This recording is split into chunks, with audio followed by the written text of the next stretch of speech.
উচ্চ রক্তচাপ আছে, তাহলে আপনি প্রতিদিন যা খাচ্ছেন সেটাই ঠিক করছে আপনার চাপ বাড়বে না কমবে। অনেকেই ওষুধ খান কিন্তু খাবারের দিকে তেমন নজর দেন না। কিন্তু আপনি কি জানেন কিছু সাধারণ সবজি আছে যেগুলো নিয়মিত খেলে প্রাকৃতিকভাবেই রক্তচাপকে নিয়ন্ত্রণে রাখা সম্ভব।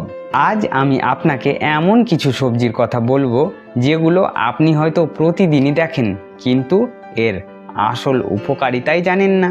উচ্চ রক্তচাপ এখন খুব সাধারণ একটা সমস্যা, কিন্তু দীর্ঘদিন ধরে থাকলে এটা হৃদরোগ, স্ট্রোক, এমনকি কিডনির সমস্যাও তৈরি করতে পারে। তাই শুধু ওষুধ নয়, খাবারের মাধ্যমেও নিয়ন্ত্রণ করা খুবই জরুরি।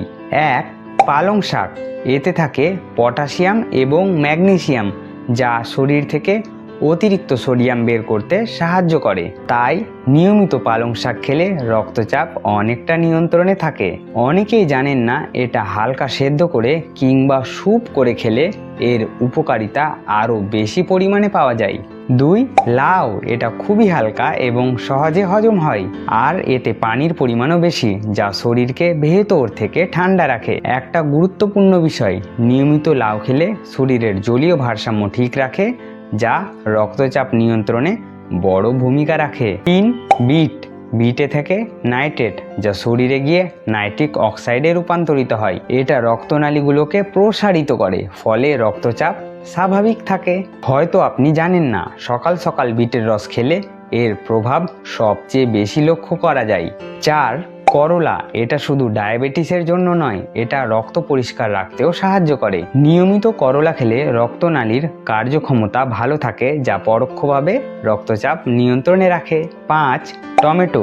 এতে থাকে প্রচুর পরিমাণে লাইকোপেন, যা আমাদের হৃৎপিণ্ডকে সুস্থ এবং সবল রাখে। এখানে চমকপ্রদ একটা তথ্য রয়েছে, যদি আপনি টমেটোকে হালকা সেদ্ধ করে খান তাহলে এতে থাকা লাইকোপেন শরীরে বেশি পরিমাণে শোষিত হয়। তবে শুধুমাত্র এই সবজি খেলেই চলবে না, লবণ কমাতে হবে, তেল চর্বি কম খেতে হবে এবং নিয়মিত হাঁটাচলা করতে হবে। আর এই সব কিছু মিলেই রক্তচাপ নিয়ন্ত্রণে থাকে। তাই আজ থেকেই আপনার খাবারে এই সবজিগুলো যোগ করুন, আর ধীরে ধীরে আপনি নিজেই পরিবর্তনটা অনুভব করবেন।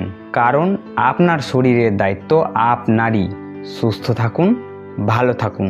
ভিডিওটি এতটুকু উপকারী মনে হলেও ভিডিওটিকে লাইক করুন এবং চ্যানেলটিকে সাবস্ক্রাইব করুন।